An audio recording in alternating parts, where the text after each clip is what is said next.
Welcome to Seeing Dragons Virtual Yoga Summit. The theme for this summit is inclusive yoga. And I'm Matt Taylor, and I'm happy to be able to provide a little bit of content to hopefully build on this theme of inclusive yoga. And the title of my presentation, as you see, is Be an Inclusive Genius, Keeping Yoga Simple. So what I'd like to do is take some time and share a few ideas that I've gathered over the 20 plus years of bringing yoga into rehabilitation in the multiple venues, my experience in building the International Association of Yoga Therapists as past board member, president, and currently doing all sorts of other tasks with them, and seeing where we have been inclusive and where we're falling short, but also just, as the theme says, be smart, keep it simple, and I think we can include a lot more people in the practice of yoga. So you don't have to put up with me and my little too tight accessible yoga t-shirt, but I had to wear that because I've just been installed onto the board of directors of accessibleyoga.org, and that's what we're all about, is bringing that forward, as well as my work with the International Association of Yoga Therapists. So without further ado, you get some relief from me, and let's just go to a quick little 5-slide PowerPoint to bring home some of these principles. So what is a genius? Well, obviously this gentleman's the one most of us would equate with or immediately think of when we thought of genius, and Albert Einstein.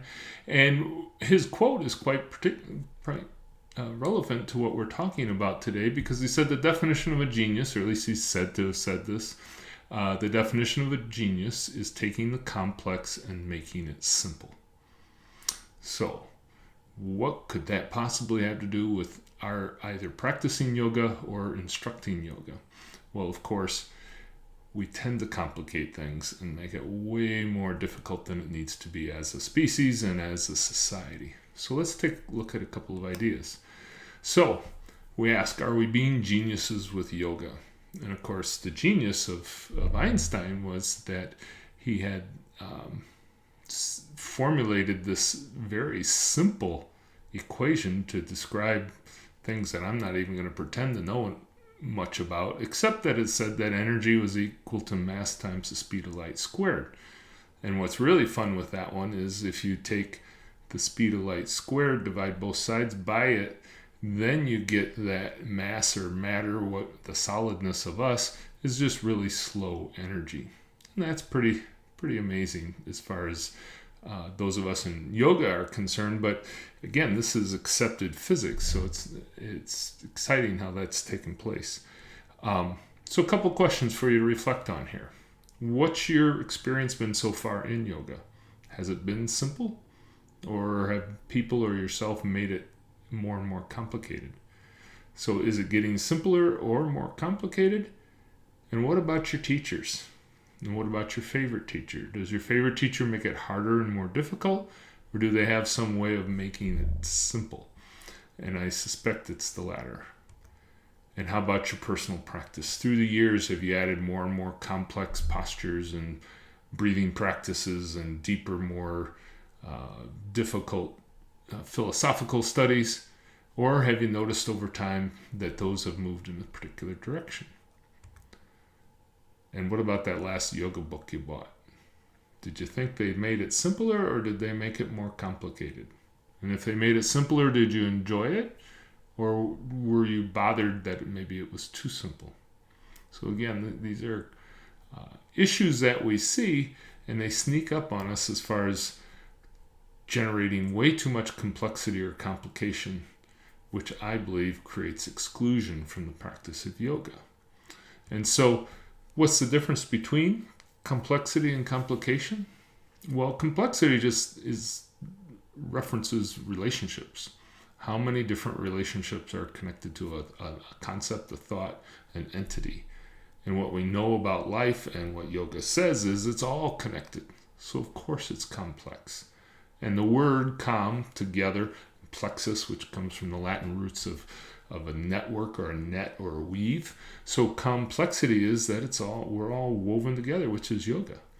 Now that's very different though from complication. So complication has to do with putting up barriers, making it unnecessarily difficult, putting way too many demands or restrictions or exclusions. Okay? And so the first thing we want to look at, though, is do you tend to think that being simple is also watered down or tepid? And again, go back to Einstein's formula, the genius of that. It's amazing. And so what's the genius of the yoga? Well, I'm not going to pretend to know, but I know it's not making it more complicated and harder to understand or follow or practice. And I don't just mean technically or by concepts or by asana practice. I mean getting down the hallway and having your hallway in your studio carpeted rather than tiled, which makes it much harder for a chair user to operate. It means having images or scents or other things within the studio practice that are barriers to people or keep them from being able to participate freely because of sensitivities to certain triggers. Multiple different things. I presume a lot of the other the summit is going to include those, so I won't go over them in great detail. But I just want you to reflect on the circumstances of your most profound yoga experience. What was that? When did it happen? What were the circumstances? And was it complicated or overly complex, or did it end up really being the result of a very simple but profound experience? And again, I'm going to bet on the latter, which invites us to a very important question.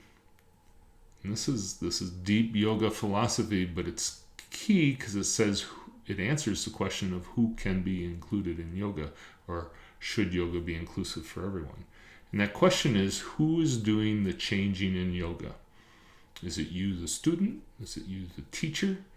Is it the studio space? Is it the rest of the students in the room? What creates the change that has us all attracted to yoga? And I think when you begin to look at that, we realize it's none of the above.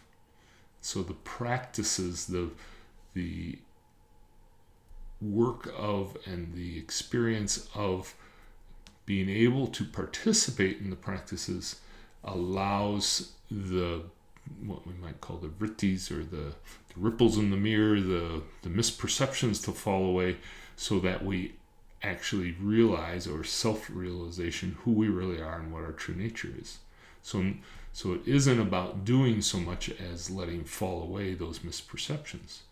But if we've created barriers, then how can we be allowed to have that experience for that realization? And I think we can pretty much all agree, who needs more complication and complexity today? So I'm challenging you to think about, how can we have that simple, genius, inclusive yoga formula? So we see the owl up there on top of the saguaro down in the Phoenix Valley of Arizona in the States, where we used to live. So I invite you, in your practice, go ahead and just list the various things you do in your practice of yoga, whatever that is, and sort it by, is it in 2 columns, is it simple or complex? And if you got a whole bunch in the complex or complicated side and not many in the simple, you might want to look at that. Same thing when you teach a class. Would you say most of what you present and offer is of a simple nature, or does it tend to be complex, complicated, maybe some sort of projection of wanting to appear smart or wise, or take that place as the yoga leader guru? So take a look at that. Now, do you have an off-the-mat practice? That is, how does yoga go out into your world? Same thing. Make your T-chart with simple on one side, complicated on the other side.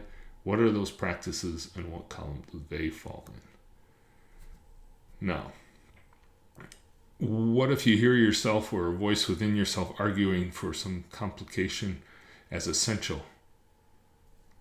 Okay. Go ahead and try that. But my suggestion is you're going to find, with practice and over time, that you'll actually have the experience of the genius of simplicity come forward, and those you share the yoga work with, if you're an instructor, will have the very same experience. Now, what about your yoga business? Is it simple or a mess? For you, for your potential students? Is it easy to understand how your courses are structured? Who's going to be able to participate in which courses? Is it clear that there's access, or you've made accommodations for access for people with various limitations or additional needs? Those are tough questions. I appreciate it, but you need to spend a little time self-reflecting on that, and then also at just the inner workings of your yoga business. If it's a mess and you never know if you have enough money, or if the marketing's gotten done, or if so-and-so cleaned the toilets, how can you streamline? How can you simplify those, which again give access to others? So take that big, long, hopefully not too long, a list of complications and begin to simplify or eradicate them. It's pretty simple in description, a little harder to achieve, right? So our next genius evolution steps, cutting through the complexity and the difficulties. So notice and confront complications. Pretty straightforward. The ones that you can see in both your practice and how you share your practice if you're an instructor. Be in the habit of listening more and saying less. It's pretty simple. 2 ears, 1 mouth. The ratio ought to be the same, but very often that's not the case, right? And when you notice that you've made something more complicated, or you're beginning to describe a practice, smile softly and then correct or shift direction. Okay, so it's an over and over practice with yourself, and do it with self-compassion with that soft smile. Further, we're all fallible and we all have our blind spots, our lacunas, our can't see spots. So seek group or consumer input. We just can't see it all as an individual. So ask your students, ask your family, ask your loved ones, ask your coworkers, what aren't you seeing, or where have you made things way too hard, or how are you being exclusionary? And very often when they report back to you or share, you'll notice that exclusion is also related to some sort of complication or overly hard process that just wasn't made simple. So that's the work. Hopefully you can sense the relief at how going simple is both smart and safe.